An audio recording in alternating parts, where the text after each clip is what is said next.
Hey, I'm Mark Edward Lewis, and welcome to Cinema Sound Studios B. We're going to be talking today about the Doppler effect, and one really great, easy way to get that into your productions and sound effects using Waves Audio Doppler plugin, so aptly named. What is a Doppler effect? Well, it's, unless you're a physics person or aficionado, you won't know that necessarily the way sound moves in air isn't always the same, especially as an object is moving toward you. The pitch of that object is raising and going higher, as not only is it getting louder, but the atmosphere around you is getting crushed. And then as it passes, that pitch drops off dramatically, and then the volume, obviously, as it moves away, and the atmosphere is stretched. So there's a plugin, Doppler, that's available in Waves Gold Bundle, not Silver Bundle, but the Gold Bundle, which is an awesome value, especially if you're a Cinema Sound member, because you get a cool discount. And I'm going to show you how to use Waves Doppler in Adobe Audition right now. All right, we're here in Adobe Audition. I'm going to show you how to use Waves Doppler, which is really one of the easiest and most efficient ways of creating that Doppler effect for sound effects, well, anything. And I've got this little clip here from Blade of Honor. So just a little clip of a ship flying by. And what I've got here is actually a Harrier takeoff jump jet. Just, it's not actually taking off, it's sitting there.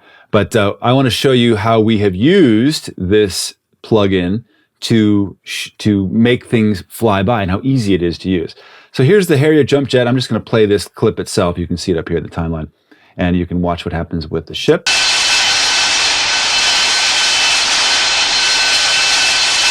Now, obviously, it needs to do something other than just idle, right? That doesn't make any sense. And there's a whole bunch of other things we could do to this, like add flanging, but I'm going to do that in a different tutorial. But let's use Doppler as a plug-in effect in real time rather than burning it in, which you can also do.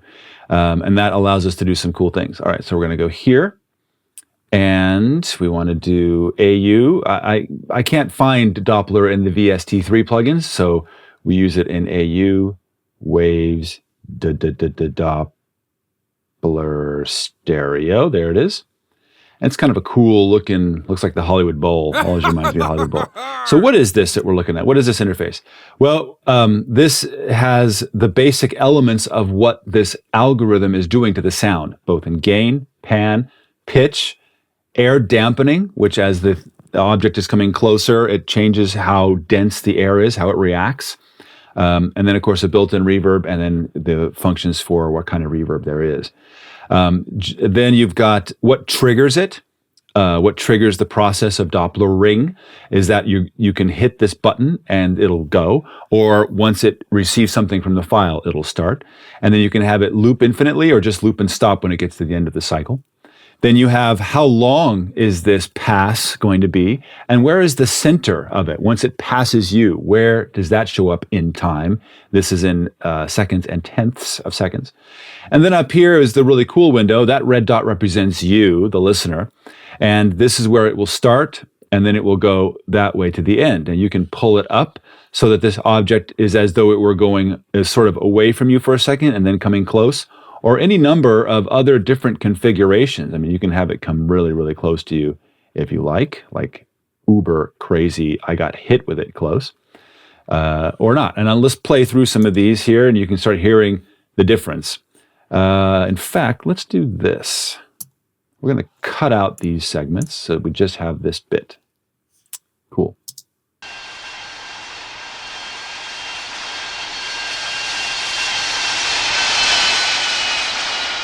Now you're like, Mark, that was like 2 loops of the picture. Well, why didn't it do its work? Well, because I have it here at 10 seconds.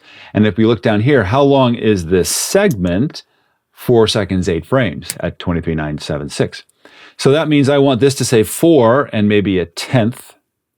And we'll take a gander at a guess at where the center of it might be, maybe 1/8 or so. It's a little late, maybe 1/7.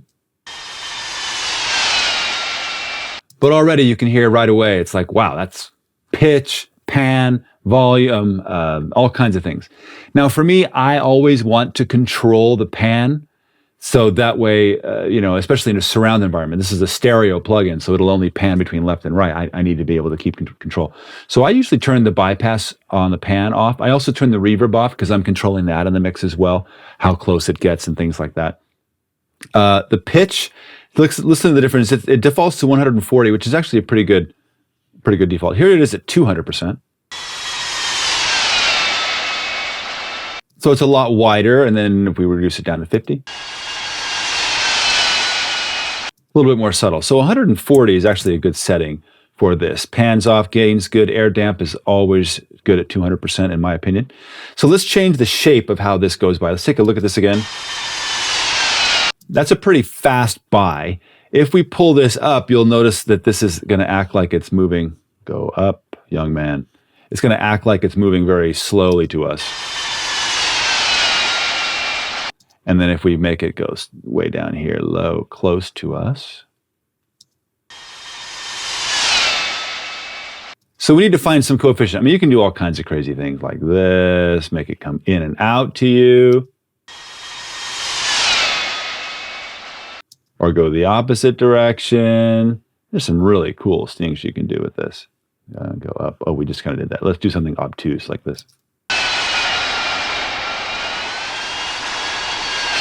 So it went away and now it's coming back. But for us, it's pretty meat and potatoes. Oop, lost my loop. Oh dear. Let's get our loop back. It's a pretty meat and potatoes by something that's kind of like this. Maybe even closer to us. And I think we're a little early on this center time. Let's pull it back to 1.8. Now we're a little late. Split the difference. In fact, it's still a little early, so let's mess with this a little bit more, make it come by us a little faster yet. And lengthen by 1/10 of a second.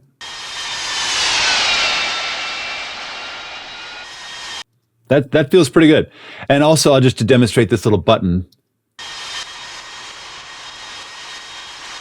that little button has you start it anywhere you want it to and restart and start over again. But check it out. And you could drop Doppler onto a bus where you run a whole series of sound effects like we did. The Starblade you're seeing there was a battery of sound effects that we're playing. And you just run all of them into a bus and they all get Doppler the same, so they feel like they're coming from that same instrument or same object.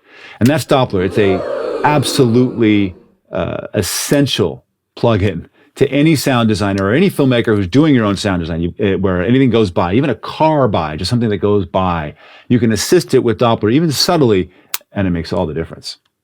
I so love working on Doppler. There's so many fun things that you can do to apply to not just sound effects, but you can apply it to weird source music, especially if somebody has a radio and they're walking it towards you. There's a Doppler effect there, and you can add the music Doppler and all of a sudden to the Doppler plugin, and all of a sudden that source music coming out of that boombox feels very real because your subconscious brain goes, oh yeah, that's exactly what would have happened there. And if you don't, your brain kind of goes, it's something, that's obviously film music. But we want that Doppler plugin anytime things are moving towards us, especially if they have a pitched nature, like turbines, music, even some animals that are moving by. It's pretty cool to use. And if you don't have sound effects that have that built in, you gotta have it. Come on to the cinemasound.com blog and show us how you do your Doppler effects. And if you have any issues with Doppler at all, ask us questions and we'll do our best to get you up and running. Until then, we'll see you in post.